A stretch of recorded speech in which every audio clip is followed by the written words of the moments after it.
Welcome, fans, to another episode of Rangers Ed. This is episode 153 of the letter 2.0. Welcome back. As usual, this episode is sponsored by Lucarelli Law. If you need a lawyer in Florida or New York, call Dom Lucarelli. He's a good friend of the show, and he can help you out no matter what kind of trouble or advice you need. Boys, I'm in a great mood. I'm sorry that we're late, fans. I know Coach Ed is in a great mood, but we just interviewed EJ Radick for the third time, I believe, his appearance on the show. So we'll have that interview ready for you guys right before the Olympic break, or right when the Olympic break starts. I'm sorry. So we're going to take a week off from the live recordings, and we're going to release that EJ Radick interview. Mark, you were backstage. What were your thoughts on the interview? Oh my Lord, it was fun to watch. I can't wait to watch it again when you guys put it back out. Just the questions and the answers and the interactions, so smooth. What a hockey bro too. The guy knows so much. It was really Unbelievable, cool. right? It's really cool to meet the people that you get to watch on TV. Also, Yeah. Yeah, that was sure. awesome. What a good interview. I'm high off it also. Definitely a perk of being or doing this whole thing. And we were just talking about it backstage. It just truly is amazing that we look up to these guys and we're able to talk to them. And more impressively, I guess, is they're willing to talk to us. So it's just truly amazing that they're willing to put the time in, and they're all so generous, especially EJ. Like I said, this is his third time on the show, and I'm sure he'll be back again. Coach, what were your thoughts on tease the intro a little bit, or tease the interview a little bit, I should say? I mean, just great stories on the Rangers. It looks like since we sent him that program, since you guys sent him that program, he said he was snubbed on by the Rangers back in the day. I don't know if you guys remember the story. I don't know if Mark does, but when I was a kid, you used to be able to write to Madison Square Garden, attention New York Rangers, and buy a yearbook, send a picture in and ask for players to sign it. Sometimes they would. Whoever signed it, sometimes they'd send it back, sometimes yes, sometimes no. But there was none of this, obviously internet or anything. So EJ had asked for this program and he never got it, or I forget the exact story. We'll have to ask him next time. The little blue book. Yeah, and Eddie found it on eBay and mailed it to him. So maybe that brought him back because he said he'd been going to all the Centennial games. So let's see what happens. Maybe it's bringing him back. We got him on the reel a little bit. Yeah, so he said that, he wrote the letter to the Rangers asking for the blue book. He never got one. So in retaliation, he became an Islanders fan. So that was a little bit of a dagger in the heart because, like I said, we're huge EJ Radick fans, but I think he's coming back around a little bit. I don't see him going on any Islanders podcasts, so we'll call him a Rangers fan. The reason why this came about was because I was watching NHL Network a lot. I'm not an internet guy. And they would never give the Rangers any love that year. They were doing well. They kept talking about the Ducks surging and this team. So I gave it to him when we met him in person and on the interview. I gave it to him. I just broke his chops a little bit. So then he finally on air told us why. And so you were you. Yeah. I was me. Like Herb Brooks was him. I was me.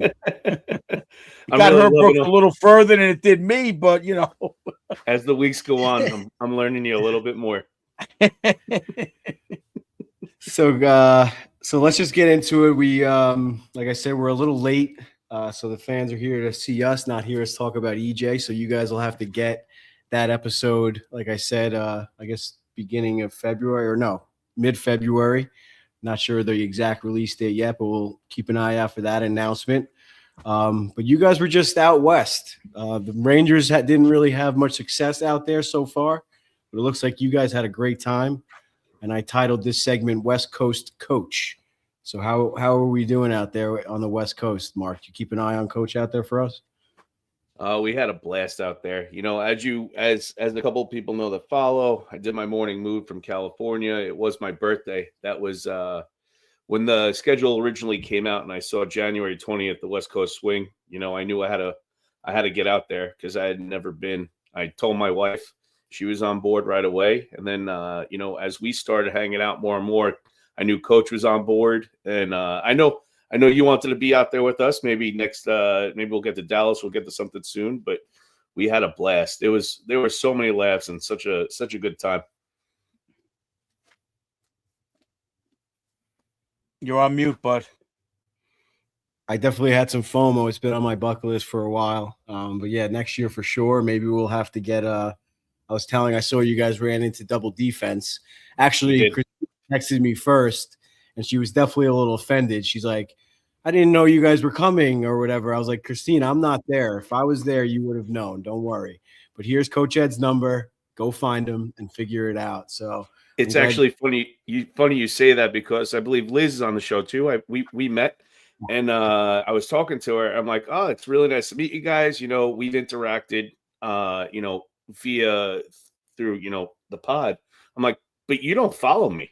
She's like, what? I'm like, you don't follow the Blue Line Blue Shirts. I've asked to follow you like months ago, and I never got accepted. She looks at it, and lo and behold, I wasn't accepted. So now we're friends, and we could interact in the DMs and stuff. So it was pretty funny. Yeah, they're good people. Christine came to our opening night suite last year, and we met up with them at the playoffs in Florida 2 years ago, I guess, right? Yeah, at this point. So yeah, they're super fun. We've done some content with them. They've been on our show and vice versa. But yeah, if you aren't following the Blue Line Blue Shirts, I just put that up on the screen across the bottom, and it's always up there on the top there if you're watching on YouTube. But if you're listening on Instagram at the Blue Line Blue Shirts, you can check out all of Mark's memorabilia, all of his morning moods. Keep it positive in these dark times of being a Rangers fan. Yeah, Coach, what was your favorite part or highlight of the California trip? Well, I'm going to say, because the Rangers lost twice, my favorite part was visiting the Ronald Reagan Presidential Library. But I mean, the stadium, just to be out there. Obviously, we kept saying we wish you were there, and it was just a good atmosphere. Both stadiums I thought were pretty good with their pregame show, and getting the fans involved, and I got a lot of pictures. But just seeing Kreider and Trouba, and just thinking about what we had, what's gone, and where we're headed and where they're headed, and the Kings game again, another great venue and great game. So it was exciting. They were two competitive games. We wanted the wins, but they were in it. They didn't get blown out. It was exciting to see good hockey. What you guys get any good merch or giveaways? Or I mean, we're always seeing like the souvenir like French fry buckets, and like, did they have anything good like that? Nothing. They had a bunch of good stuff. Another thing other than jerseys that I'm really into are pucks, game pucks, goal pucks, warm-up pucks. So we were able to figure out how to get the warm-up puck that we're on the ice for the Ducks game. And then we were able, on the Kings side, when you walked in, you were able to grab some pucks. And I was able to grab a couple warm-up pucks from a buddy that I met out in LA that's helped me out. So it was we were able to grab that merch. That was fun. Awesome. You have the pucks. You were showing us backstage. You got anything to show the fans? I got them right next to me. Actually, this one's pretty cool. This is a warm-up puck that was on the ice for the LA Kings game. It was Vladislav Gavrikov's first game back.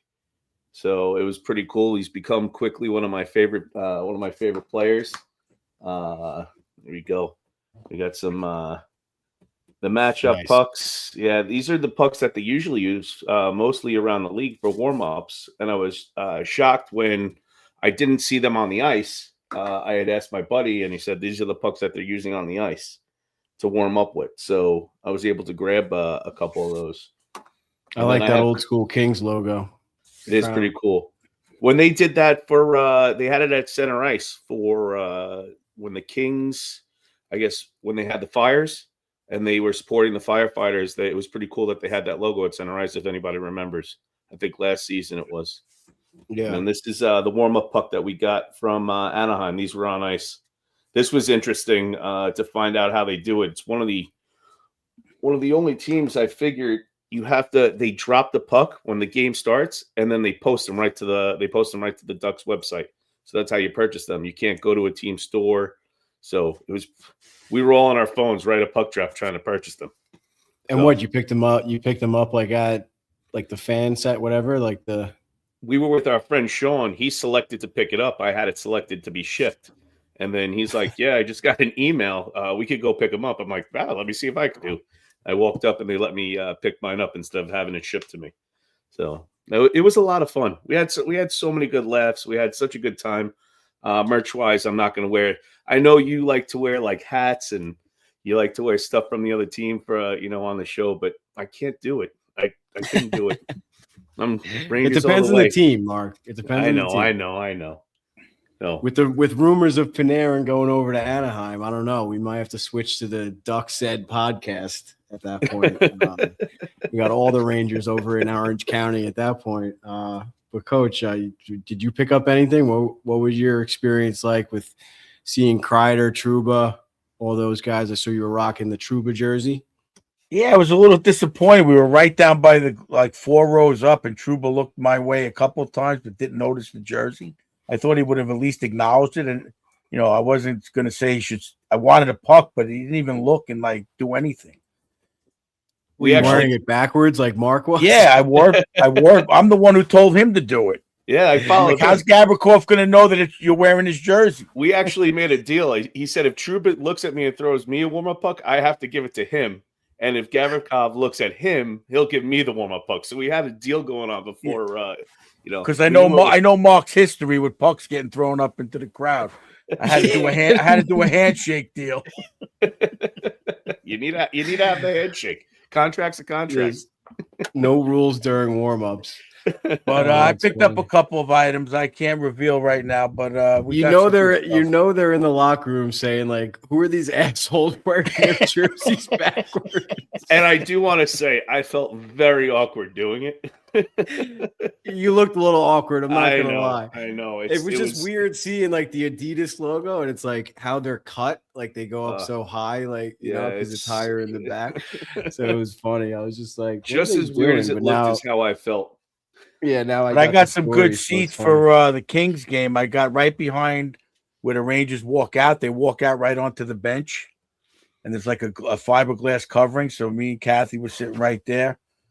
It was nice. We saw them coming out, going in, and for the warm up and whatnot. Ducks game, we all got to sit together, so that was a lot of fun. We were right on. I mean, we had wonderful seats for both games. They really were awesome. It was I was in the Ducks game, and I got to ring in my birthday in the Ducks game, and then I got to go to the Kings game for my birthday, and it was just it was a really special experience. And I wish you were there, obviously, but the people that celebrated with me, an overtime point would have been nice. But what are you going to do? Something. I get to fill in my map that you made for me, and move on to the next trip. Because we love our and I got to say, as far as the food review goes, out of both stadiums, the best food was outside the stadium. What'd you get? So Mark goes, we walk up, we get dropped off by the Uber. I went to Mark's hotel with the car. We all Ubered together because LA's in the middle of the city. So I figured instead of looking for parking and that, we didn't know what to do. I didn't have Christine contacted me before then, so I didn't know anything about the stadium. We pull up, we go across the street. We had to wait 20 minutes. I hadn't eaten dinner. And apparently in Anaheim and there, they have these little food carts, like little mini barbecues almost. And the guys an upside down like baking pan on like a metal thing that they were using fire, and it was weird.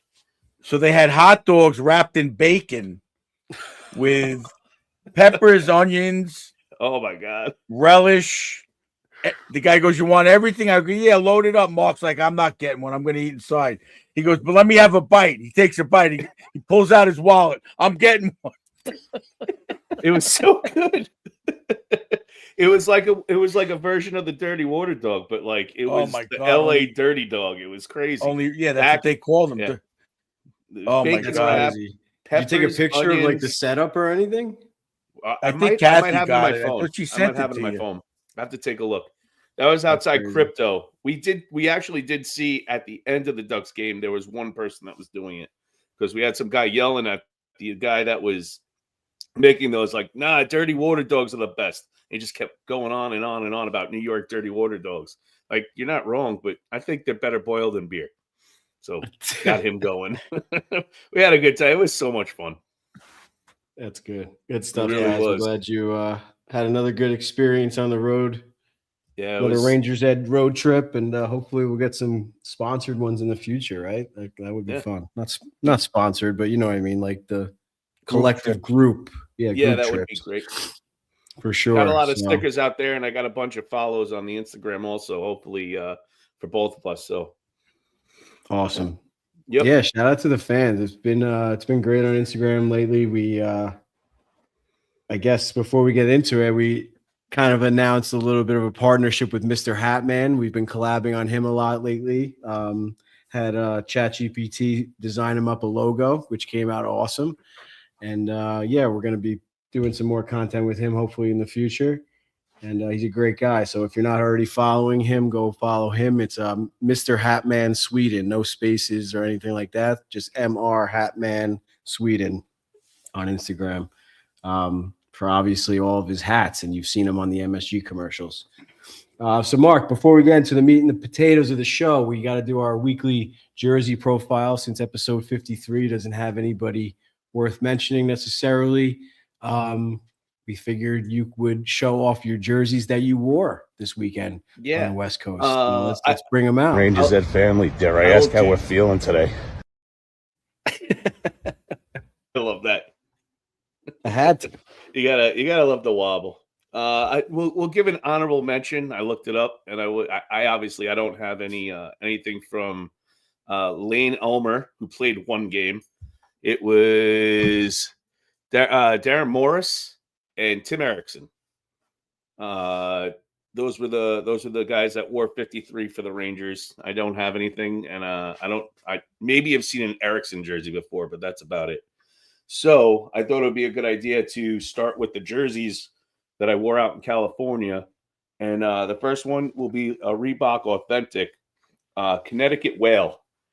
It's now a defunct team. We all know it. So we have our patches. We have our patches right there. Hold on, I'm Connecticut putting it on the Whale. big screen. Okay. Connecticut Whale. And it was definitely a unique jersey. Everybody coming up to me like, why are you wearing that? What is it? So this is a Chris Kreider rookie jersey. For the short time that he was that he got to play, not in the NHL. This was his jersey he wore. Not that he wore specifically, but a remake into an authentic. So I got a lot of good I got so much feedback on it. Everybody thought it was super cool. And I thought it was the most unique jersey, obviously, in Anaheim. And I got that feedback also because you don't see a Connecticut Whale jersey quite often, unless most people probably don't even know, who the Connecticut Whale was, who they were. So that was a lot of fun. A lot of good feedback on that one. And Thanks to Tortorella, he got to wear that. Yeah, how'd you not get his attention with that jersey? I thought I was gonna. He might have glanced over, but I'm not gonna say that he did or didn't. I also he may not recognize me with the beard. Last time we got to hang out at casino night, he was a super cool dude, but I was also clean shaven and just a great guy. I thought he would recognize me. No dice. We were right on the ice for warm-ups too, but those guys were pretty locked in on the Duck side. And then obviously on my birthday, I thought it'd be another cool thing. It was Vladislav Gavrikov's first game back in LA.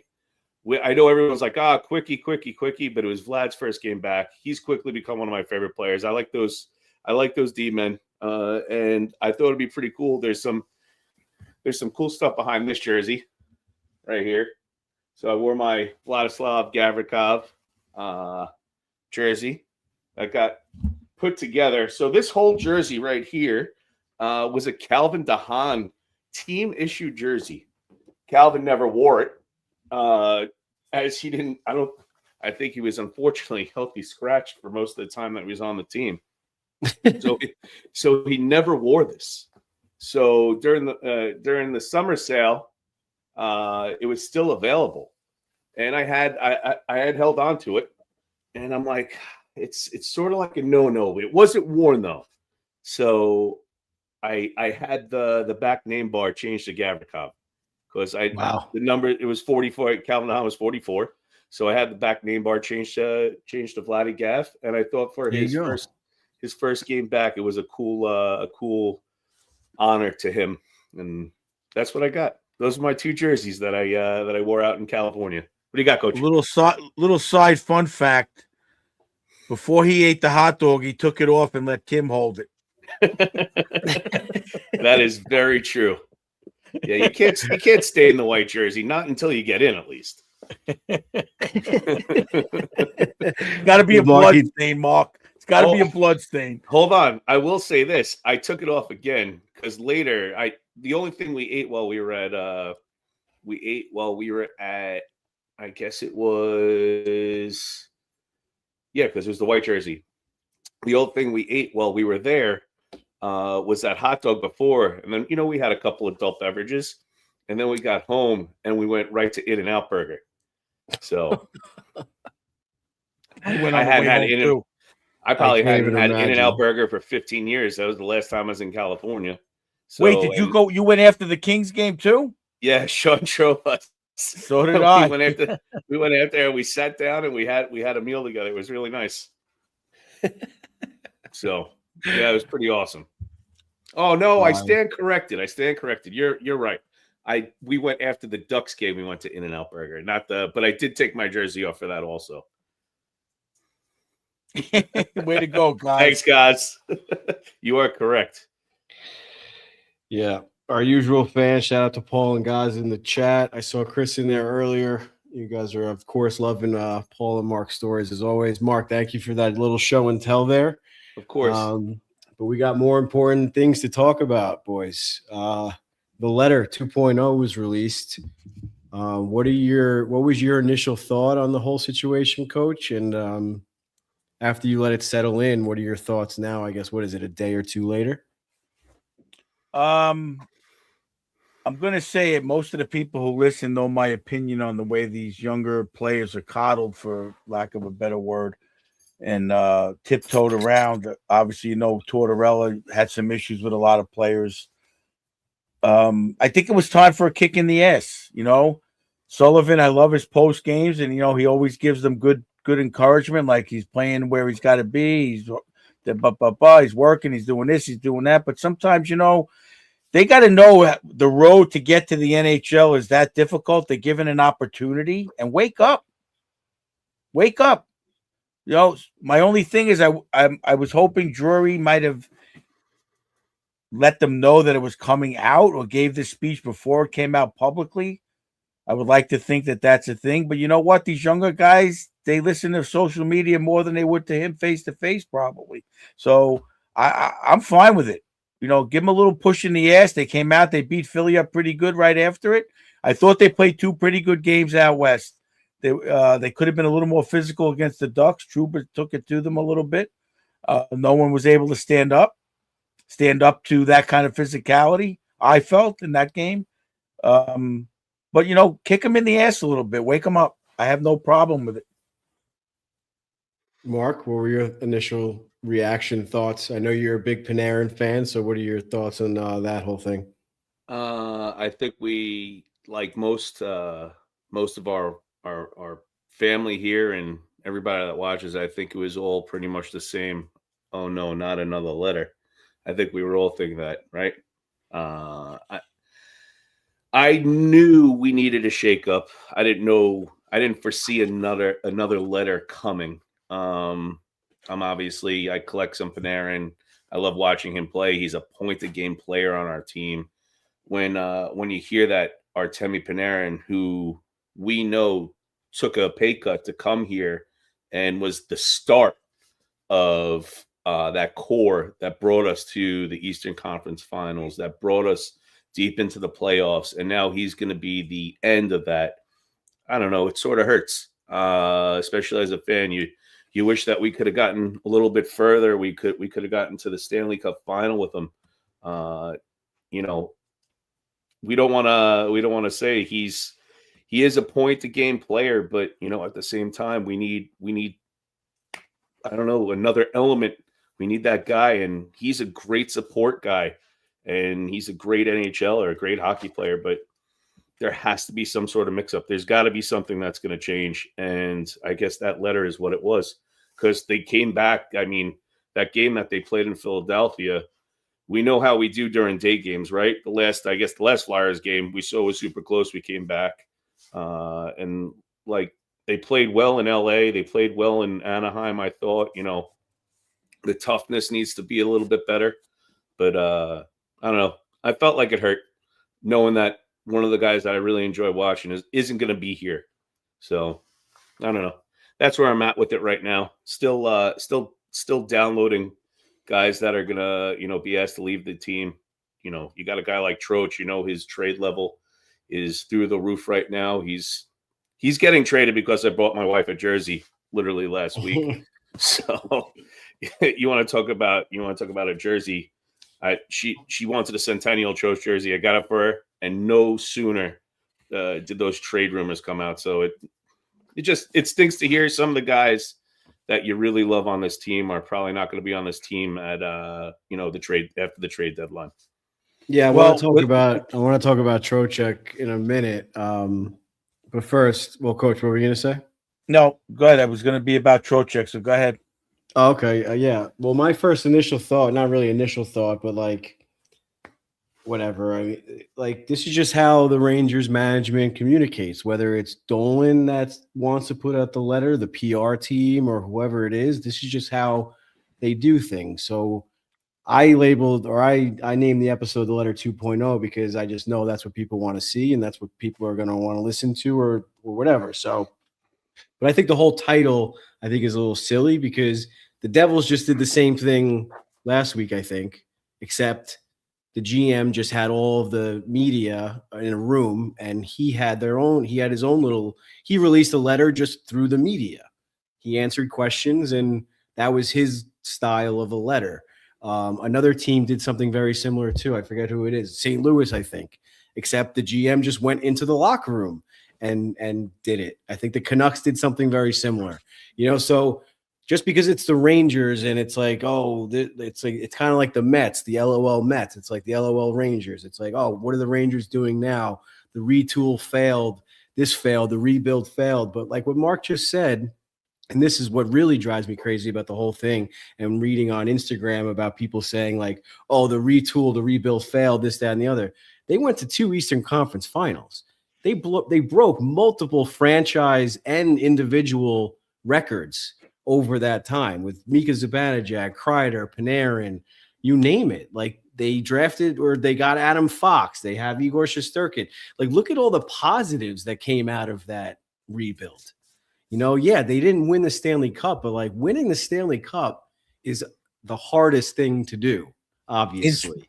In sports. In sports. And now that there's 32 teams in the NHL, it's become even harder. The probability for all you math majors and prob and stat or whatever like myself, the probability now goes even lower of winning the Stanley Cup. Never mind how good of a team you have, injuries, all these different factors. So that's what bothers me. And the fire Chris Drury thing is getting so old. Like it just you're wasting your breath. You're wasting your time even thinking about it or saying it because it's never going to happen or it's not going to happen anytime soon. And I'll say it. I think he's doing a great job. I mean, obviously the way he handled Kreider and Trouba and Goudreau might be a little bit of the outliers, but the moves that he did make, signing Gavrikov, I don't know who else can we talk about. The way he handled Cooley. I mean, there's a million examples of good moves that he made. You got JT Miller. Got JT Miller for Filipino, who's not even playing at the moment, or might not even dress in another NHL game. So there's a million different things that he did right in this rebuild. So I just wanted to get that off my chest. But I guess like the biggest thing is like just look at around the league, and the Rangers aren't the only ones going through this. And all this is what teams always do. If things aren't going well, they retool, they trade players, they sign free agents, they do this, they do that. Just because the Rangers decided to give us the courtesy and give us the heads up, why is that a big deal? That's actually something we should be applauding, not saying like, oh, here we go again. In my opinion, like I said, like they're being upfront with us instead of like, what if tomorrow we woke up and Vincent Trocheck was traded and we had no idea this was coming? That would be a little bit more of a shock than waking up and seeing that we have a letter on our desk. You know what I think also. And pulling you, Mark, out. That's No, the of reaction course. of everyone, of course. Like, Of course, and I think it's been said, and we've spoken about it. Drafting has been great. It hasn't been our strong suit at all. And I think if we had drafted, I think anybody, I was saying this to Coach yesterday or the day before, I forget what we were talking about it. Everybody was taking it. If we didn't have the first pick, Alexi Lafreniere was going first by any team that would have taken him. So he was always going to be the number one guy. Maybe not Capo Caco, but they said they're just no, he was the number 2 guy. Yeah. We didn't know if they were going to draft Hughes or Kako first so overall at that time. It was up in the air. You take a look, like it feels like maybe we didn't hit on these draft picks, and that's a glaring thing right now. And part of the reason, if Laf becomes that superstar, are we in a different position? I think that was one of the biggest things that that's going on with the team right now. I don't think Chris Jerry's doing a poor job, as people are lighting him up. I'm going to say exactly like you. Am I a huge fan? There are some things that I'm not a huge fan of, but another letter I'm not a fan of, but it is what it is. But he let us know. Well, you're not a fan of the situation that the team's in. You're not necessarily not a fan of the way he's handling it, right or wrong. Well, you didn't want the letter at all. I don't think that we had the letter already, so we got another one. I think, do we lose leverage? Obviously they're doing the right thing by Panarin. They're going to let him pick where hopefully let him. We're going to get something for Panarin, but I don't think we're going to get another Panarin type player. That's not what it is. But I think he lost some of his cards when he tells everybody that Panarin's on the block. We know it, but I don't know. I'm just not a huge fan of the letter and him telling them that we're getting rid of everybody. So I don't know if that's the case, Mark. I'm not. We don't know what goes on behind closed doors. I would just like him to address the team, first of all, at the beginning of the year, and let them know what's expected. And if you don't produce, anybody's going to be expendable. You're at this level. Wake up. Let's perform like you're an NHL player, the best and hardest league in the world that they always talk about. And come on, let's go. Othman's had 3 to 4 years to do this. You're right. So you need to kick in the ass. My only thing is, with Trocheck, you need to strength up the middle. My father said it to me as a kid in any sport. We've talked about it on the show before. Losing a number 2 center like him, I think, is a mistake. Until you find someone to replace him, it's a mistake. If they're going to wait to think that somebody from the AHL is going to step in, that's a big question mark right now. Then you're going to have to wait a couple of years. Laba is proven to be a pretty good third center, which is fine. Like I said, I wish he would address the team up front before he does that, and it's not a surprise to the players. That's all I'm saying. He should have, if he did, I don't know. He should have addressed the team and then said, "I'm releasing this tomorrow." But this is the situation, fellas. I guess that's what I'm really trying. I just didn't think another letter was appropriate. Like you said, maybe a conference where the players know what's going on already. Hey, we're updating you. This is where the outcast, the team is. This is our trajectory for the team. Don't be surprised if some guys aren't going to be here. I don't think we need another letter that we need to post up and do it again. So I don't know. Well, like I said, it was better than the Jacob Truber situation where it was all with the press and who's doing this. They kind of forced him out. Now he's letting everybody know this is the situation. If it works, if they retool and they win next year, then everybody's going to go, that was the best thing ever. If it doesn't Right. work, it's like anything else. It was the stupidest move. Why'd he do it? So Something needs to time's change. going to tell. Time's going to tell. And in this day and age, that's the way communication happens more often than not. Yeah, we'll see what happens. Before we get into Coach's Corner, which is going to touch on, I guess, what you just said, giving the team a heads up and managing inside the room as a coach when something like that occurs. But I wanted to just go back on the Panarin situation a little bit. One of the things that upset me, or not really upset me, whatever. I always struggle finding the right word, but bothered me is that he had a chance to sign a somewhat team-friendly deal back in September, October, I guess, before the season started, or right when the season started. And the reports came out that he had no interest in doing that.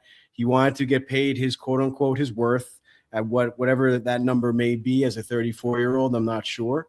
But that's what bothers me, is that, like, Coach and I always harp on, and we always say that he would be a great supplemental piece. And now he has a chance to be that by saying, you know what? I love playing in New York. You just signed Gavrikov, a friend of mine. I love Igor. I love Brighton Beach. I want to stay here. Give me my team friendly and go out and sign another star Russian player for all I care, whoever it is that I could work off of. Go sign a center that I could play with, whatever it is. But he chose not to do that. And now we're reading that Panarin is hurt and confused, and he doesn't really know what to think of the situation. It's just like, dude, like, you had the chance. You could have signed the paper and none of this would be happening. But you chose to be a little greedy, which listen, he has every right. I know everyone says that he has a right to do so, but he also has a right to be like, you know what? I want to win a cup, and I want to win it in New York, because I did take that pay cut, $1 million or whatever it was, to play for the Rangers and not the Islanders. So why would he want to go to some random team, Colorado, wherever it is? He never wanted to go there. He could have went there back then. He wanted to be here. So why all of a sudden couldn't he just take a few $1 million less to be successful? You make a really good point. I do believe he did take a pay cut to come here. He did. No, it's a fact. The Islanders offered, I think, $1.5 million or $1 million more at the time. And I believe Columbus as well, the team he was playing for, offered him, gave him more money as well. And yeah, then, I think they offered him like the max deal or whatever, but and we talk about this being one of the best signings in New York Rangers history, Artemi Panarin coming to. I just really wish that this wasn't so public right now, before the Olympics, before the trade deadline. I wish they would have just pushed I know, because they're not doing well, this sort of jettisons this into the bright lights. The stage in New York, it's where the lights are the brightest and where it's always the toughest to play for most athletes. But I wish Drury and him just could have kept it backstage a little bit more, and maybe, just maybe, they could have worked something out that way, instead of just blasting it out there, blasting the letter, and say, you guys aren't going to like the moves that we're going to make, and you're going to miss some of the players that we're going to get rid of, but we have to do it. Maybe just a little bit more time would have been a little better. So that's I was watching Johnny Laz's new show on the Daily Faceoff Network with Rupper and Arthur Staple, the Tri-State Hockey one that covers the 3 teams. And they were saying that it's actually a good tactic, because then it allows teams to prepare their bid. So if Panarin gives the Rangers a list of, say, 5 teams, then Drury can now text those 5 teams saying, listen, you guys are the ones that he wants to go to. Give me your best shot, type of thing. If he doesn't release that, or if he doesn't tell Panarin or communicate with Panarin, then he's just shopping on his own. It might be a different situation. So I found that interesting too, that it's kind of like throwing the bait in the water and waiting for the right teams to snap at it, But like you said, it's kind of an obvious, it's an obvious thing too. But I just thought the way that they worded it was very interesting. So if you haven't checked out that episode with them, it was a good one. And their episodes aren't too long. Not to harp on it, at the end of the day, we know Artemi Panarin is going to go to a team.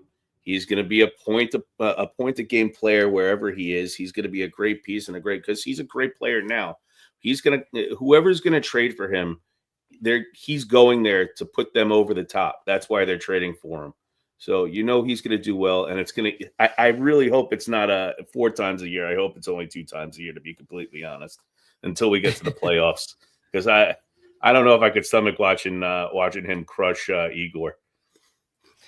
It's going to be interesting. It really is, because I think about the rumored destinations, and I don't know. I just don't really see him fitting in like in Colorado, And Johnny Laz, they were saying that on today. Pretty sure it was his show. It could have actually it was the Empty Netters. They're like, oh, Panarin will just play third line and he'll just coast through the playoffs, while McKinnon. Panarin doesn't want to play third line. What are you talking about? You know who they said today? and it's the fifth, like in the Avengers, the fifth Affinity Stone. They said the Yeah, Anaheim Ducks, man. Could you imagine Artemi Panarin going to the Anaheim Ducks and then winning a chip? Jesus the way that Christ. they were talking about it, it made a lot of sense. And I think if he's not going to be in New York and if he can't go to Florida because of their cap situation or whatever it is, the next best thing is for him to play in Orange County as the type of guy he is. I guess he'll have, and I'm sure he's already texting Kreider and Trouba and asking how it is over there. Maybe maybe Kreider and Trouba are ignoring said text. I'm not sure, but we know Tampa Bay. We know Tampa Bay used to be the Rangers South, but the Ducks are looking like the Rangers West. And if he goes there, I mean, he's just going to compliment everybody on that team just because he's such a great player himself. I don't want to see him go, but hey, listen, that's only 2 times a year we play them. So, hey, I mean, I ran into a few Ducks fans that said that in the warm up and in the hallway, they're ready for it. And they have a lot of cap space, but who are we getting back? They're loaded. That team is loaded. Well, I'll tell you one guy I want. Right off the bat as a veteran defenseman. I want Gudas. Their captain. If the Rangers get Gudas in return for Panarin, not just him, I want him as the throw-in. It's the end of his career. I want Gudas. I think he's going to want to stay on the team to be in the playoffs with them. Well, it's not I guess he has a no trade clause, but who knows? Hey, the Rangers traded Trouba, Callahan. Why can't they trade their captain? What does that mean? Yeah, I mean, come on. You're not wrong, but I don't know. I love that guy since he was on the Panthers, man. And Tampa, he was on too, right? I remember him on the Panthers in the playoffs. He was banging guys left and right in that finals. Well, now we know Coach is watching Heated Rivalry also. So, hey, we got Allie. Allie's in the yeah. Shout out to Allie. She's enjoying the sun with NYR Mom on our cruise down to Mexico. She must have some good Wi-Fi. Yeah, a little teaser. We're going to be playing a game from her podcast called Name 5 Players after Coach's Corner. So let's get into Coach's Corner and play the Bella commercial, our favorite part of the show. Gotta love it. Hey, everybody. Coach Ed here. I'm over here in the shop at Bella Italia, Marble Granite Quartz, picking up my order for a nice little bathroom I'm doing. I've been a contractor almost as long as I'm a hockey coach. So listen to me when I tell you, when you want the quality work and craftsmanship, I'm going to see the boys over at Bella. They serve all 5 boroughs, Westchester, Long Island, all the way out to Montauk. Whether you're a Ranger fan, Islander fan, Devils fan, they're going to take care of you no matter what. Make sure you give them a call, 516-561-1018. Let's go, Rangers.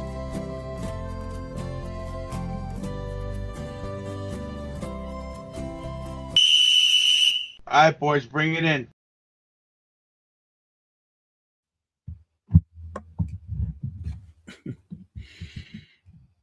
So, fellas, right, Coach, what do we do? I mean, we've never been in the position of having a general manager or anyone able to make trades or anything like that. I bet sometimes you wish that we did. But if you were put into a situation like this, how would you manage the room and manage the emotions of the players and be able to suit up and get back out there?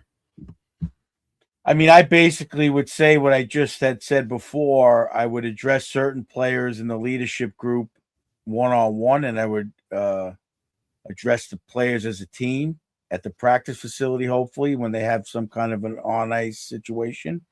And I'd say, look, this is the harsh reality, fellas. You guys made it this far. Every individual needs to figure out a way to get better and make this team improve. And if you have a doubt of what your role should be, come and see me and we'll talk about it one-on-one. But they need to know what it takes. I mean, Sullivan addressed it briefly in that one press conference that we talked about with Will Cooley. He's a north-south player. He needs to play no other way. In some way, he's doing it where he thinks he's a first-line player to be a finesse guy. He's getting away from his game that got him there. Instead of improving on what got him there, he's trying to prove himself to a player that he's not, in my opinion. And I think a lot of other people, obviously Sullivan sees it. So that's what I would try to do as collectively and as with some individuals. And I would, the captain's role is to command the room and say, JT, you got to push these guys. They got to get better. They got to do, they have an opportunity. And just like Herb Brooks said in his speech, go back to Herb Brooks. You have an opportunity. Othman, you have an opportunity. The team's struggling. Take that window and run with it. Stop gripping your stick. I get tired of that. I get it in certain situations, but not for 50 games. Stop gripping this. Get over it. You're NHL players. You can handle pressure. Take that pressure and use it as a positive to play better. It's got to be if you're an NHL player, you got to be able to handle it. Yeah, I'm with you. You see teams all around the league with these prospects or these guys getting called up and given their opportunity with injuries and whatnot. And I mean, obviously, we're not following teams as closely as we are the Rangers, but you see them doing it. You see these guys. I mean, we just talked about it with the Ducks and the Sharks, the Blackhawks. You can keep going. The Mammoth is a very impressive team to watch. I mean, I don't see them winning the Cup this year or anything like that, but at least they're an exciting team to watch, and the future's very bright. I'm not saying the future's not bright for the Rangers, but you just gotta, like you said, Othman took them 34 NHL games to put one in the net. That's tough, man. But maybe the monkey's off his back and he'll snap out of it. Hopefully. I mean, maybe Drury took a little pressure off of Sullivan. I would like to think they communicate like Sullivan says they do. And he said, look, I'll take care of this. I'm going to send the letter out. Maybe Sullivan, playing good cop, bad cop, So there's a lot of psychological things that go into managing a team, especially on that level. And maybe that was part of their strategy. Like, we're not privy to that information, but maybe that's what happened. Maybe that was part of their theory. Let me do this, and you take care of talking to X, Y, and Z, and I'm going to put it out there for the team, and that's how they're handling it. Listen, we know Sully is. We know how charismatic he is, how well spoken he is. But I don't care what coach you are, what player you are. How many times can the press ask in different ways what's wrong? It's the same questions rephrased differently, and how many times are you going to do that? So it's more players got to step up, like you said. Ottman, younger guys got to step up. Cooley, you're right, he's getting away from crashing the net. We saw how many hits did he have last year. He led the team. He led the league in hits. It's just different. There's something there that needs to be changed, and this is the shakeup that's going on. So I thought I saw a little bit of it out in Anaheim. He almost threw down the gloves right there. I was hoping he did. I think someone hit Schneider behind the net. A good, clean hit, a tough hit. yeah, But he was a little awkward on it, and Cooley came right there. I wish he would have just dropped the gloves and went at it. Yeah. Sparked a little bit of his own blood and get his energy up a little bit. I think that's what they need a little bit more of. Rempe's not in the lineup; it's lacking. And Edstrom, Edstrom's not there to hit. I thought they got outplayed physically. There was a lack of physicality. Trouba was able to bang some bodies, and we had no answer for it on their defensemen. you're correct. It was noticeable, And like you said, I don't know who else has fought this year besides Sam Carrick and Matt Rempe. Yeah. Who else on that team has stepped up? Maybe Will Cooley a little bit. He's maybe dropped the gloves once or twice. But Othman did, but he got his ass square handed. up. Yeah, I can't think of like a true square up fight with Cooley. I mean, you take a look. The Tkachuk brothers and JT Miller got it. They dropped the gloves. Where's JT? Why isn't he? He's the captain of the team. Let's see him drop the gloves. I know we don't want these guys hurt, but there's a time and a place. It's the Trouba throwing the helmet. JT maybe get into one. Get the boys fired up. So you're not seeing that, and I think that's a big piece missing also. Yeah, Ali said on Up in the Blue Seats, Boyle said that the team gets the call before the letter even goes out. So the team's new, and the letter was strictly for the fans. Yeah, he also mentioned that the GMs talk. They have their own little group chat. It's kind of like a well-known secret thing that the GMs have a group chat, and as soon as the GM gets fired, he gets booted from the group chat. So they know. So whether the letter goes out or not, I'm sure Drury has made it known that Panarin was on the market. So yeah, it's a tough situation. I can't even imagine. Like Coach had said, it's like just playing with the amount of pressure, but there's a reason why they get paid the big bucks. It's not only to play hockey, it's to deal with this type of thing also. And yeah, it should be interesting moving forward. Coach, you have any other thoughts that you wanted to mention on the corner before we move on? Yeah, I think that wraps up that letter stuff and the psychological aspect. I noticed the 2 games seeing live. I noticed it at the Garden, but I got the chance to sit down close in those 2 games, pretty close. The thing I noticed, I'm going to try to do a Mike Sullivan wording. They were very inefficient at getting pucks out while they're waiting on the wall. So what I'm going to say about that is, when the other team is aggressive on forechecks, we have the puck here. The D has to wrap that puck around, or sometimes the wing comes back over here and sends it around hard to the weak side. Our wings are waiting. I watched it multiple times. They're sitting there waiting. And that's giving the defenseman a chance to read the play, pinch, and box that guy and get a stick on the puck. They lost. In that one goal against the Ducks, they had 3 chances to get it out. I saw one play in particular. 3 chances to get the puck out in that situation, and the Ducks end up scoring on the play. It might have been their 4th goal. Very frustrating. I mean, again, everybody knows my opinion on Panarin. Panarin waits on the puck constantly, thinking he's going to outdo the guy. He does a lot, but a lot of times he doesn't, and he loses that play. What was your question? I was just saying, can you move the board a little bit where we don't see all of the zone there? Okay. So what they need to do on that is, when the puck's coming around, the forward's got to do what is called a shoulder check.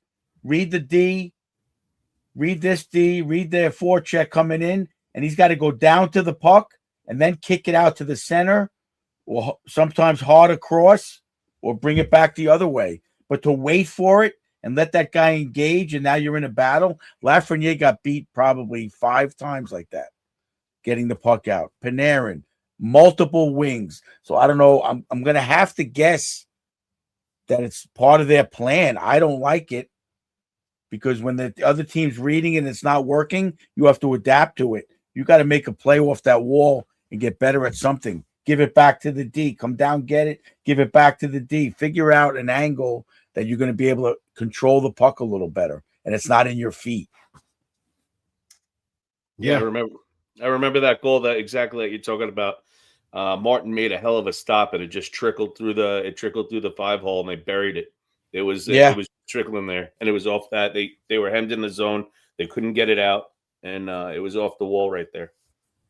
And especially again, Panarin and Laffy are both playing on their off sides right now too, so it should be a little bit easier to accept the puck off the wall, in my opinion.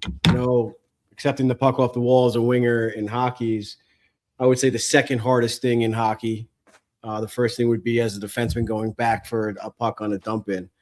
But yeah, that plays hard. But to me, like, if they're facing on their forehand, they should have a little bit easier of a time and should be able to almost go to the puck, like you were saying, before it comes to them, right? Yeah, I'm not saying come all the way down to the corner on it, but no, they're waiting. That kills the point of the breakout. Yeah. Yeah, they're waiting literally above the hash marks. Radish did it. I watched every forward do it. I'm like, what are they doing? When you know that the other team's defense has been aggressive on the pinch, you got to go to the puck. Adapt. Yeah, you got to go to the puck. And I watched Quinn. I got the tickets to the Kings. I wanted to see the coaching, and I watched Quinn talk to the D multiple times and look over to his left at the forwards. I don't know what he was saying. I'm going to guess that he was saying something to that effect, because if I'm noticing it, these guys are well above my level. They got to move down to the puck. But how do you not do it into the 3rd period? What are you waiting for? To overcome. It's just not happening. Yeah, very frustrating for me as a fan to see that, and at the level of play the Rangers should be at. And when you're fighting for a playoff spot, to turn something around and just sit there waiting. I couldn't believe it. That was the And on the glaring other- thing to me.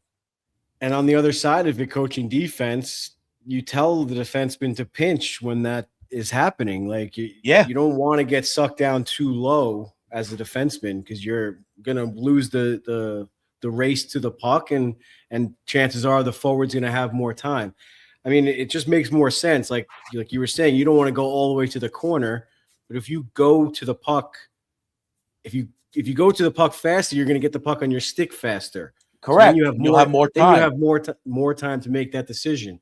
And coach, what are the 5 options of getting the puck out of the zone? Oh, I was up to like 7. You know, off the glass, back to the D, to the center loop and around, alley-oop. There's like 5. We used to go over 5 to 7 options to put in the D's head so that they had in their mind, when it's on my stick, I'm going to do this. And again, the Ducks had a good game plan. There wasn't many times where the Rangers D took the puck and had time to look up. You're right. So now, when that pressure's on, like you said, the D sees the forward waiting for the puck. That's his read. I'm going after him. I got this guy. And when he sees the forecheck with a center coming back to help, he's going. And then once there was engagement, there was 2 men on Lafreniere. Then the third guy coming back on the forecheck up the wall. They had nowhere to look. And they got to figure it out. Now, again, I'm watching Robertson. He's one of my favorites this year, obviously. He's on the point. He sees the Duck player get it. He looked, took 2 steps, saw the guy go down this way, and immediately backed out. I saw it happen more than once. You know, you got to create that decision to the defenseman on the pinch. If you're giving him it easy, these guys are going to just lick their chops at that opportunity. And obviously, the Rangers they didn't make that adapt. I don't know. Again, I'm not in the coach's room. The big thing when Sullivan came here was we're going to be aggressive on the forecheck. I saw the other D had a lot of time getting out, more often than not. And I didn't see the Rangers having a lot of time to turn around. So I question that. I wish I had privy to the practices where I could see what they're working on, what they're talking about. But it didn't look good against the Ducks. They waited a lot. Yeah, I mean, I think that's the biggest thing to focus on in this retool is now they've established how they want to play the Rangers. Now it's just up to the Rangers to play that way. And coach, you've said it a million times. You could say it all you want, like what system you want to play, but if you don't have the right personnel to play that way, it's never going to happen, right? So if you look at it that way, as a fan, and you trust Sullivan, maybe some of you don't, but if you do trust him as a coach, then you have to trust the process and trust that he is in communication with Drury and they are working as a team and they are going to find those right players shopping wise and picking the right players to stick around. So with that, we're going to play a little game. This game I stole from a fellow podcast, one of our producers, Allie Johnson, that New York Ranger girl. We released, I should say, season 2 on the network. I am the producer over there. I'm having a blast with them. And we just released episode 2 of season 2. And the Name 5 Players game, the topic or the question of that episode was name 5 players that you would want to keep on the team during this retool process, but everyone else is gone. So you're literally starting from scratch with 5 players from the current roster, and you can only name 5, and everyone else is off the team. So, yeah, I'll give you guys a little bit to think about that, and I'll kick us off. And, like I said, go check out Name 5 Players on YouTube, all audio podcast platforms. And shout out to Allie. And that NYR mom was our guest on the latest episode, and it was a ton of fun chatting up with her. She had a lot of good stories about the old garden. There was one story that I'm not going to spoil on here. You're going to have to go check it out. It was one story she told me about going into the garden around Christmas time, straight from work, that I literally couldn't believe my ears. So you'll have to go check that out. It was one of the funniest things ever. Yeah, it was just too good. So I already kind of did this, so I'll kick us off. And we mentioned it before, but I'm going to leave that for last. I'm going to go with Will Cooley, even though he's having a little bit of an off year. I think he'll snap back into it, especially after this. I think he'll realize, like, if I don't get back to my old ways, I might be up next or whatever. I could be shopped at any time. I'm going with Noah Laba because he's one of those players that, similar to Cooley, but with a little less skill, he's going to anchor the third line. I think Cooley has the ability to play on the first and second line. I'm going to go with Gavrikov on D. Love his D. I'm going to go with Fox on D as well. And I'm going with Vincent Trocheck. Coach had teased a little bit before. I think trading him would be a huge mistake. I know I didn't name JT Miller in my 5, but I know I'm going against my rule, but I think he's going to be sticking around no matter what. But he's one of his good friends. He's a big part of the leadership group. He's a big part of this core, and he's a great contract. And I know he's going to maybe get a haul or maybe get a good return from players that are looking for a good center going into the playoffs, but I don't think it's worth it. I think, like Coach had said before, they're very hard to come by. And a player like him that wins faceoffs, is a good leader. I don't know. He wants to be here. We've seen him perform under the bright lights of New York. I can keep going. But Vincent Trocheck is a big part of this team, and I think it'd be a big mistake. The last couple of days, I've really been thinking about it. And, yeah, I think it'd be a big mistake. Who wants to go next? I won't call anybody out, so just who's got the volunteers? Go ahead, Mark. I don't mind going. I actually wrote this down when, before the show started. And it's tough because I have like 2 players that I just don't know. I really want them there. And if they were to go away, I'd be a little disappointed. So I am going to say, I know you didn't bring it up.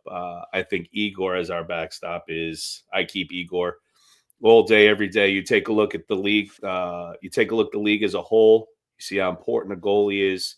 I mean, you take a look at last year. I mean, an elite goalie, the Oilers win the Stanley Cup. I think last year it was very, very glaring. So Igor is a top 5 goalie, top 3 goalie in the league. I keep Igor for sure. Next up, I keep Fox. We've been having the conversations, 4 nations, everything else going on. Why didn't he make the team? Why did he get snubbed? I think that you could take a look now. This team's in a different position if Fox is playing. You saw when he came back for the quick stint, he literally turned the power play right side up. They start scoring on the power play when he's quarterbacking it. His brain, and I know coach talks about it all the time, he's a little bit slower on the feet, but his brain is just so advanced when it comes to being on that ice. He sees it so many different ways, and I really think he's a core part and still young, and could still be an elite defenseman. It's funny. I had JT Miller and I had Cooley side by side, but I'm going to go Cooley. I'm going to go Will Cooley. I want to go younger. I love JT. I love the fire that he brings and the passion that he brings. But I want to go younger with Will Cooley because I think Will Cooley could be a younger JT Miller. And my other 2 side by side. I can see that with Cooley. Maybe not 100 points, but same attitude.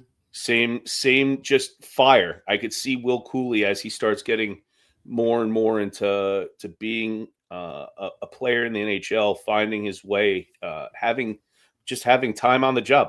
He could be that player that has that fire and can drive a team. I could see him having that. We saw that last year with the hits. I keep saying with the hits that he had, that he's had, the crash in the net and scoring the goals. I think he has it in him. Just we need to pull it out of him some more. You made me change one. On the fly, you just said it. I agree with you. I think Noah Laba. I think Noah Laba is going to be hopefully what we're talking about, what we want this team to be. We're talking about draft picks panning out for this team, and us not seeing it. I think Noah Laba is going to be one of those guys. He's right now, I guess, I don't have the stats in front of me, but he's probably one of the better. I know he's the third line center, but he's probably statistically one of the better centermen in the league when it comes to winning the draw. And when it comes to, he's one of the, if you take a look, he's one of the fastest skaters in the league too. He's always in the corners. He's very noticeable. And a young guy like that, I think could build this franchise. He plays his role. He doesn't try does. to do too much. And this is just, if you take a look at it by accident, this is the first season we're seeing him doing that. And in all the turmoil that we're going through now, he's still playing. Not as noticeable as he was in the first part of the season, but we're going to build on that. There's so much BS going on, not no BS, that that it's sort of overshadowed. And last but not least, I am going to say it because I think he's a big part of this defense, Vladislav Gavrikov. We signed him for a reason for 7 years. The guy's a sure stick. I know, there's been a couple of hiccups in the last couple of games. I mean, the guy's having a career year, career in goals. I think when there was a stat today, unfortunately, it's sort of throwing Braden Schneider under the bus. I think Gavrikov and Fox have been on for 10 goals or 12 goals together for the whole season, as where Gavrikov and Schneider have been on for like 20 or so goals, 22 goals or something like that. I think he's an elite defenseman that could be a top pair guy and continue for another, 7 years to be a top pair guy, or bump down. So those are my 5: Igor, Fox, Cooley, Laba, and Gavrikov. Love those picks. And Gavrikov, confirmed listener of the pod, because since I called him out for not being physical, he's been chucking the body around a little bit, Coach. What do you think? I don't disagree. I think he's stepped up his game a lot, especially since he's had a little time to play without Fox. I think that helped it a lot also. Not that I'm blaming Fox, but he felt that he had to compliment him instead of playing his game. Right. Who are your 5? Let's keep in mind, you said these are 5 picks that you want to stay on the team. Everybody else, I'm not saying I don't want. They need to, if they're going to get rid of them, they need to get quality back.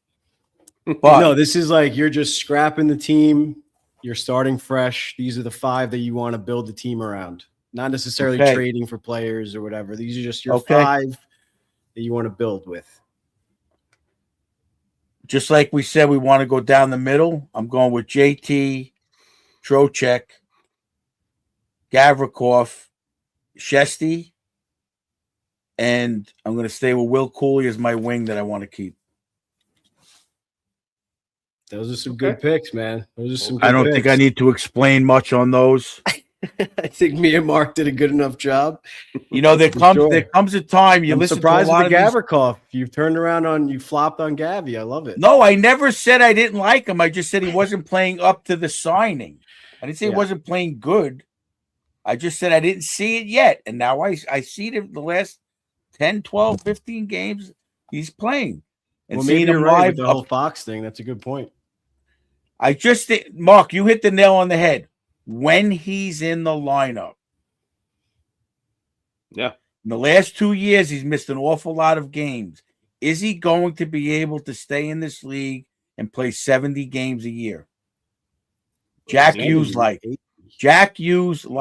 I love him.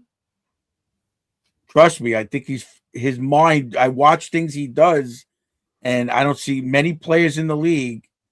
He's on a Connor McDavid level as far as cerebral. To me, as a defenseman. But is he going to be able to stay physical enough in the league? I mean, that's my question. That's why I say I don't keep him as a core. I think Fox is unfortunate. He took that hard hit in his shoulder. Yeah. It's hard to come back from that. Up until that point, he was having a bounce back season. I mean, but there are, I watch a lot of these Instagram things now that Eddie got me on it.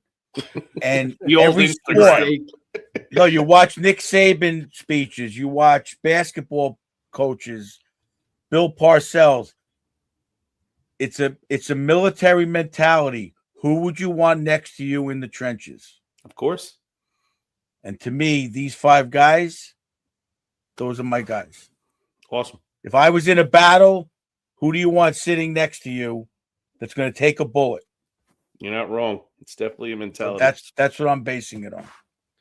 And that's what you I need love the that. mentality to be in the playoffs. You're going to trust this guy when he's on the ice with you. You know, are they going to hit? Are they going to sacrifice injuries? Are they going to, these are the guys. That's what I'm looking at. Amen. Amen. Before we get into stars of the week, I wanted to do our milestone moments. Oops. So we got, well, first of all, milestone moment is sponsored by Old Country Ceramic Tile in Westbury and Port Jeff, right, Coach? Correct. Port Jeff is their second showroom. Yep. So if you are looking to remodel your kitchen or bathroom and need some tile, or I guess anywhere in your house and you need some tile, go check out the 2 showrooms Old Country Ceramic Tile has to offer. And if you really need some advice, hit up Coach Ed at Coach Ed's Doghouse on Instagram. So we got Mika Zibanejad is officially the number 1 on the all-time power play goals list with 117, passing his good friend or best friend Chris Kreider. And we have Mike Sullivan, 500 career wins, finally got that monkey off his back. Both of these milestone moments were on January 17th, 2026 in the win against the Flyers. Yeah, I mean, great to see Mika really turning around this season. Found the net again. I feel like last year he missed the net a bunch on the power play with his one-timer and whatnot. And he's finally not snake bit and the puck's going in for him. And of course, Mike Sullivan, obviously most of his wins came with Sidney Crosby, Malkin, and the Penguins. But now we have him and he's going to get many wins, hopefully many, many wins with the red, white, and blue New York Rangers. Guys, you have any thoughts on that before we move on? I think we have an honorable mention too. That's honestly going to be super sad for me. We're not going to see Artemi Panarin play his 1,000th game as a New York Ranger, or get his any more of those moments that he's going to his 400th goal, or or there's so many that he's been a part of. I think Artemi Panarin is definitely an honorable mention. He just had, right? Was it his 900th game or? Yeah, I'm pretty sure he hit 900. To be honest, I ran out of steam and didn't have enough time to make the graphic. So I'm glad that you brought it up. So I'm just I'm not going to be okay when I hear that, and I really don't want it to be the Capitals. I really don't want it to be the Capitals. But I'd be surprised if they trade him anywhere in the Metro, because there's always going to be that chance that he resigns in the Metro, and they definitely don't want that. So it's one thing to trade Keandre to the Hurricanes. It's a whole nother thing to trade Artemi Panarin to the Hurricanes. yeah, That's for sure. I agree. You have to get something in return that's very viable. I agree. Yeah. The last thing I'll say about that whole situation is, like, just don't trust the things that you see, because the Rangers are very sly with that type of thing, feeding the reporters the wrong information too. So I'm not saying that to you, Mark, but I'm just saying, like, even like the Trocheck stuff, I was thinking, I'm like, they'd be crazy to trade Trocheck. I know it makes sense, like, to get the return, but, like, why would you do that? The key words in that letter were the players that we're looking to build the team around. And that's why Right. That's a Allie guy. wanted That's a to play that. foundation guy. Yeah, that's why Allie wanted to play that on Herb's show. That's why I wanted to play with you guys on our show. We asked EJ on the interview too, so a little sneak peek with that. Hopefully none of his players get traded by the time we release that interview. But yeah, there's a reason why I said that, is because, like, what's the foundation? And a player, I said it before, a player like Trocheck, coach said it as well, that second line could play first line realistically. Center is very hard to come by. There's a reason why all these other contenders want it. So why give it up, especially if you're looking to make the playoffs next year? If they're not looking to make the playoffs next year, that's one thing. But if they are, you need a second line center. You're not going to find one. They don't grow on trees. That's for sure. So we'll see what happens. Got one more for you. And one more honorable mention that's sort of funny. Not funny. I don't know. We get honorable mentions. I'm going to honorably mention it by 5 guys. Milestone moment. This is a milestone moment. Yeah. Spencer Martin getting his first win, stepping in And he made a Yeah. couple really. He made that Philadelphia game could have been a little different in the end. He made 2 saves that I don't even think he knew that he was just in the right place at the right time, positioning. He played well. Mm. I mean, that's what happens. Yeah, luck he is a got his- big thing. You got to be in the right spot to get lucky. So he got his first win. Another So good one. Good job. He played good against Anaheim. I felt the team let him down a little bit. yeah, the one you were talking about in the coach's corner, that one just trickled a little bit. If we had a defenseman right behind him, could have saved it. They buried whoever buried it. But hey, he got his first win. Another milestone. And not for nothing, in that Anaheim game, they were peppering that. Remember, what was the play where we thought Perot knocked it in? That goalie Oh my Dosto, or God. whatever his name is. The whole everybody, we all cheered. We thought the puck was in the back of the net. Yeah. Yeah, that was they played some good hockey, the Rangers. They did play some good hockey. I'm not trying to sound like Sullivan, but they played good on both sides of the puck for most of the game. But you got to play, like I said last time, that 30% of the game that you're not playing well, you got to win. And they didn't. Not wrong. For sure. Well, you guys are kind of already talking about it, so let's get into Stars of the Week. I'll play the ad before the doghouse, but let's get right into it. Let's go with the MVP of the week. You guys watch the most hockey, so I'll let you take it away. Coach, who you got for your MVP of the week? I got to give it to Zibanejad the way he's playing. He's involved in a lot of the scoring. 200-foot game that I've been loving for a few years now. He's playing more physical than he usually does, which is fine. We don't expect much out of him, but he is getting involved, and I'm giving it to him. Mark? I like the Mika Zibanejad pick. However, I don't want to be the same. So I am, for a reason, going to pick Artemi Panarin. Also scoring, being one of those top guys, especially when his name's been out there. He knows he's not going to be on the team much longer. This guy's coming out on the ice, locked in, and still scoring goals and playing for the team that he's on right now. So Artemi Panarin. All right, two good picks, but I'm going with JT Miller. There's been a lot of buzz about him not fulfilling his duties as captain and not doing what he promised us and all that stuff. But since the letter came out, I think he has 6 points, if I counted those correctly. 2 goals and 4 assists, maybe even more. So, yeah, he's definitely stepped up. He might not be playing the hard-nosed hockey that we wanted him to play or expected him to play, but he is hurt. There's no secret there. He's definitely playing with something. But knowing that and still seeing him, I think he threw a pretty big hit against Anaheim. I texted you guys, or maybe it was the Flyers. But either way, he threw a couple of big ones against Anaheim. He did play good. Sure. Yeah, I'm a big JT Miller fan. I don't know why I didn't really pick him in my 5, but I think he's an important piece of this team, and you guys as fans really need to lay off of him because I think in the future, maybe not this year with the Olympics going on, I've said it, but in the future, the next 2-3 years, whatever, he's going to be big for this team. What's next? The key contributor. Mark, you go first for this one. All right. For me, key contributor is going to be Vladislav Gavrikov. Nice. It's my dude, man. He's you can't pick your favorites every category, Mark. Well, let me explain here. The man is stepping up with our top D man out. He's on the top line. He's doing the things that he needs to be doing for the most part. He's been a sure stick when it comes to defense.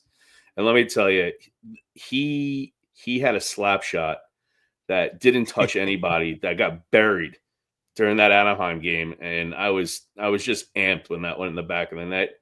The guy's playing good hockey. He's having a career. You just said him and Schneider are letting up the most goals. So you're blaming it all on Schneider? He had a clapper the other day, man. But he had a bomb. But it's going to be Vladislav Gavrikov for me. It's that goal. I wasn't sitting next to Mark. I was 8 or 10 rows back. Yeah. And I go to Kathy. I go, they got to get Gavrikov off the power play. They couldn't get the puck up ice. Not 20 seconds after I say that to her. Whoever Boom. passed it to me just teased it off. Clapped it. It didn't touch anything. Back of the net. It was a laser. Coach, who you got as key contributor? Actually, I'll go second. I went last on the last one. I'll let you take it. I'm going to go with Spencer Martin, Mark, because like you said, he stepped in. He played well against the Flyers and then played well against Anaheim, gave the team a chance to win. I'm going to give it to him. Key contributor. I'm going with him also. He got the win against the Flyers, you said, and that was a big game. I thought he played pretty good. We might have to rename the key contributor award after Quick when he retires because it's kind of been his award. What were you saying about Martin? I'm giving it to him also.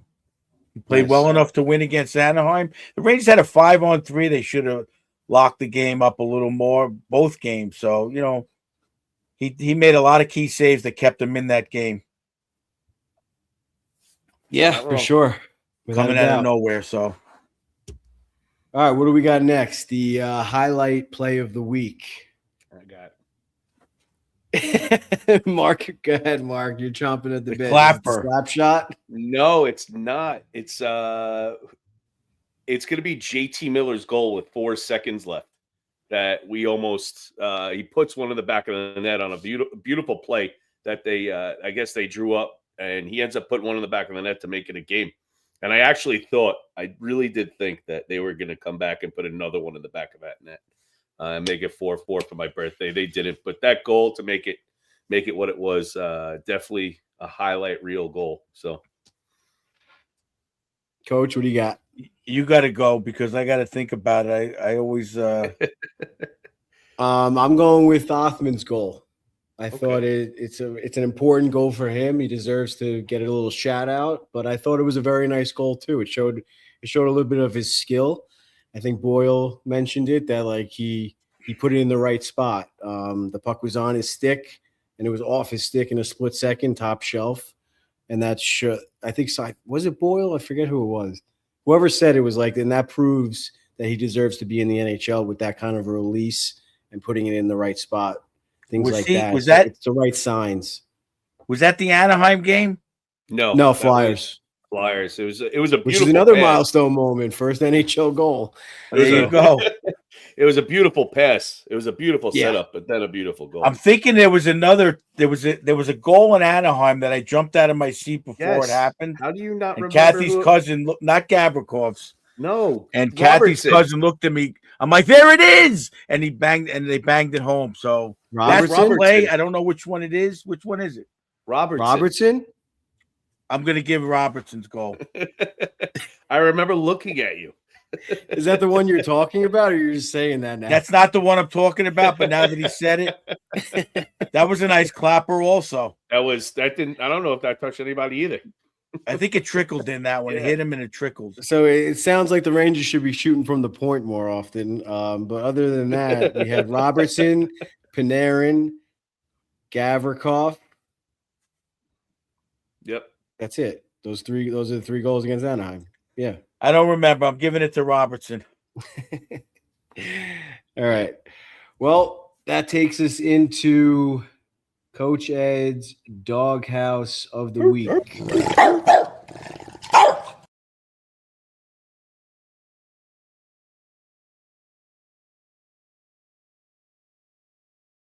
Coach Ed's Doghouse is always and will always be sponsored by the Suitors Sisters down in outside of Nashville in Tennessee. Suitors Sweet Treats. Check them out on Instagram. Custom cookies, custom baked goods, really anything you need for your party or your event. Michelle and Meg got you with some very amazing artistic abilities that they have in the baked goods department. So it's actually incredible. Check out their cookies. Ranger cookies, Seinfeld cookies we've ordered from them. You name it. Father's any Day, event. anything. Yeah, Father's Day. They had hammers and tools. They do baby cookies, any kind of themes, dinosaurs, all that good stuff. Paw Patrol, whatever you need, they'll do it for you. So hit up Meg and Michelle on Instagram at Suitors Sweet Treats. So who you got, Coach? You got to take us away with the Doghouse of the Week. Unlike Mark, I'm not going to play favorites. I got to go with my boy Schneids. noticeably struggling out there. And I know it could be as the team goes, but he's not making good decisions out there. Something's up. Maybe he's in love. I don't know, but he's just not the way. I wouldn't get rid of him, but he's not playing the way that I remember. He's not throwing the ball. He did throw a couple of pretty good hits, nothing crazy, but he's out of his game for some reason. Could be the trade talk. That's been before that, I think. Could be the uncertainty. Yeah, maybe. Yeah, he's having a tough year a little bit. I mean, maybe getting used to the new system. Who knows? Mark, who you got? There is one guy that I want to strap a rocket ship to this doghouse and send right to the moon, and it's Urho. Oh, I know who that is. The The guy played one game. Hold on. The guy played 2 games. And we have to say congratulations, Carson Soucy, on the birth of his daughter. That's why he was out. And it wasn't because they were going to trade him, although they may. It was because he had a baby girl. And Urho Vakanainen gets put in. And I guess it's, NHL. Who am I to say? It's tough to play in the NHL. I can't even skate. But this guy is noticeably just I don't know why. I don't know who else I'd rather have in there, but anybody but him right now. So it was just and coach hates that I'm saying it, but Urho Vakanainen to the moon. Yeah. He's on the Bushnevich Coach Ed level with this. Yep. Yep. So all right, I'll round it off. I'll round it off with another defenseman. I'm going with my guy, Will Borgen, and Mel's guy, Blue Shirt Ice Queen on Instagram. I'm going with Will Borgen. He quickly became my favorite defenseman on the team, and lately he just looks a little lost. I think we mentioned it on last episode, but he hasn't really turned it around yet. But I know he wasn't in my 5, but he's definitely a player I would keep, a young, solid defenseman like that. Turned out to be a really good pick or really good trade with Kakko, and hopefully he's able to turn it around and turn back into that player that we saw.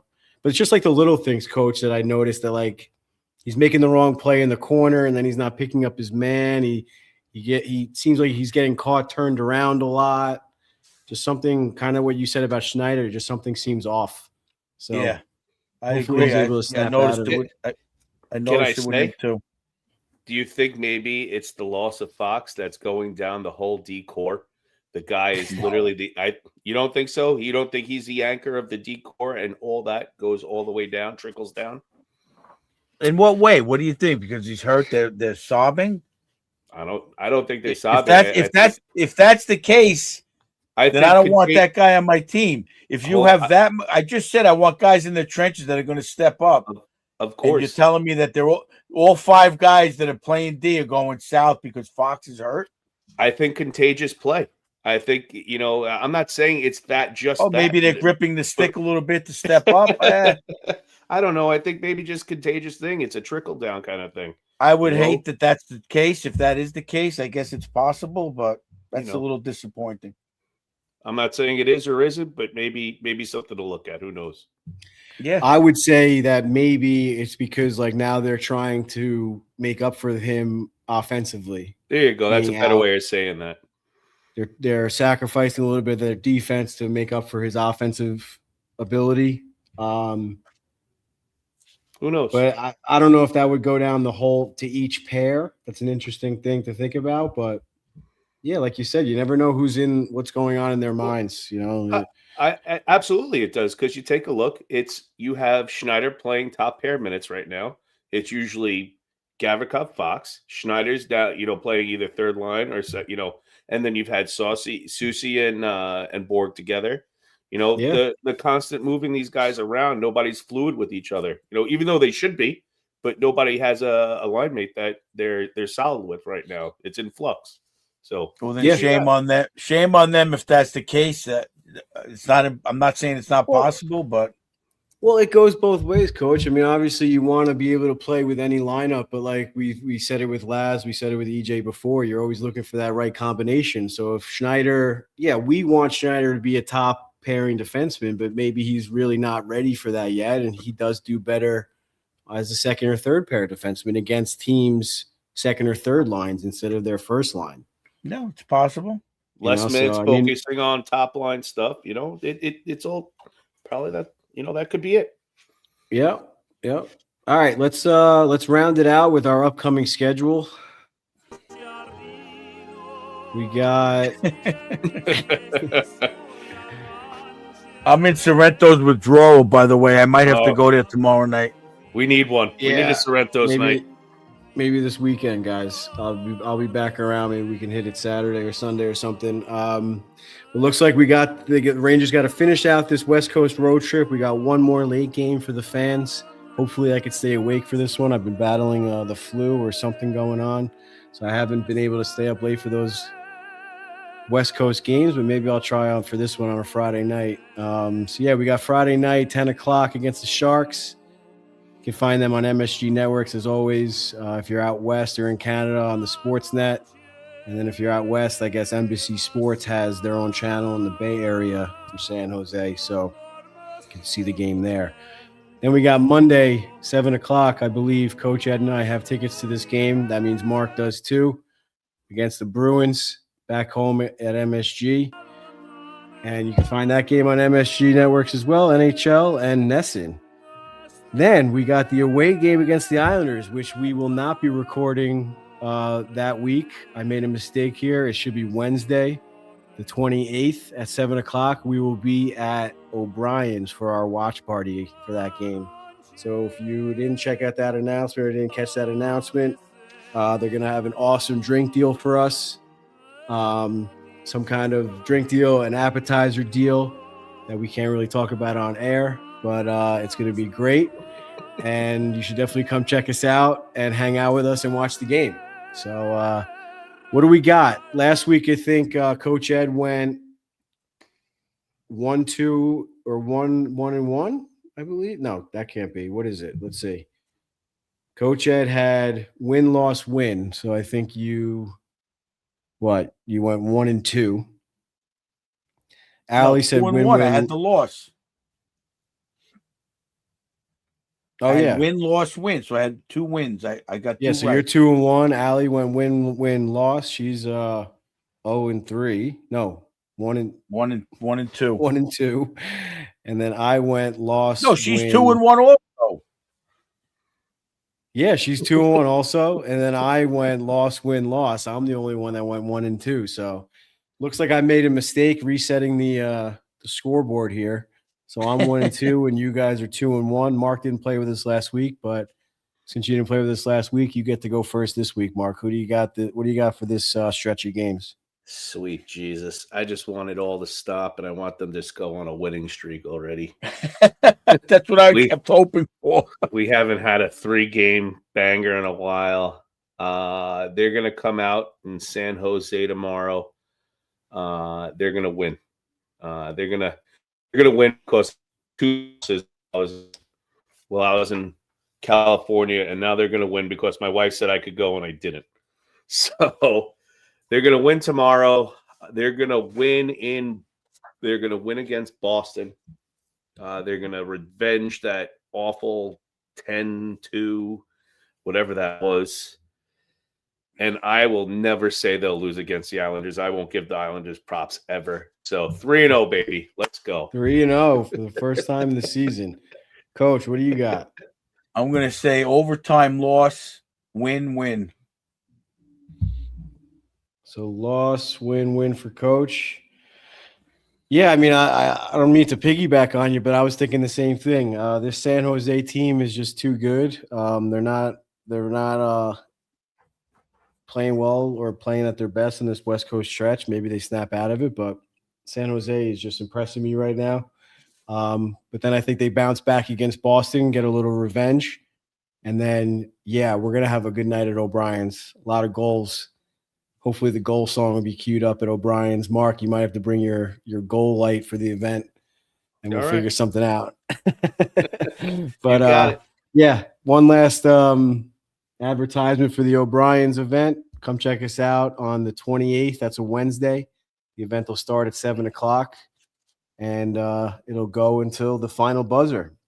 So, like I said, I can't say the drink special on air right now, but the details will be coming out soon. And, yeah, Can't wait for that. It's going to be a ton of fun. Got to get some merch prepared for you guys. And I think I'm going to raffle off a gift certificate to Little Ed's workshop. Ooh. Allie told me that I couldn't not do that. So it looks like I'm going to have to do it. And yeah, I haven't decided on the amount or not, but it'll put you well on your way towards an arena travel map. Let's put it that Ooh. way. So I like that. gift certificate will be raffled off along with some other things. I'm hearing we might have a Rangers jersey up for the raffle, and we might raffle off a pair of Coach Ed and I's tickets. And Allie said she might be throwing in one of her tickets as well. So a lot of good prizes that are going to be raffled off, included with the good times and hopefully a big win by the Rangers. And yeah, I'm looking forward to a lot of content and we got planned out with you guys. And that's it. Wait, Let's if go Mark Rangers, doesn't dude. if Mark doesn't buy my Fordham game worn jersey, we could raffle that off. Oh my god. I want the whole package. I want the jersey, I want the gold puck, and I want the jock strap. It's a package deal. If I don't get it, I don't want it. He's got a jar of melted ice from the game too, from Rye play. No, from not Murray's. Where did we Murray. play first? Oh shit, the one in the Bronx across the street from the Irish pub. Not the Hutch. That's in Westchester. No, it's not there anymore. Whatever, I'll figure it out. If you gave me 3 chances, I still wouldn't get it. It's actually Stroman's Bakery right now. Okay. Anyway, have a I got good night, that, though. fellas. Great job. Let's do it. Let's start this off on Friday night. Let's get something going, boys. Let's go. Quick shout out to Coach for celebrating my birthday with me. Our friend Sean, Loretta, my wife. I had a great time on the West Coast swing. And Kathy. Yeah, Kath. Absolutely. I'm sorry. You guys were great. You show me amazing hospitality, and it was an amazing birthday. Brought 41 in pretty well, and I love you guys. And let's go Rangers. Let's go Rangers, Ed. I love you too, buddy. And I'm sad I missed the birthday, but might as well go celebrate at Sorrento's this weekend. Oh, Yeah, let's do something. for Let's sure. go Rangers and let's go Rangers, Ed. Roger. Good night, boys. Love you guys. Good night. Love you guys.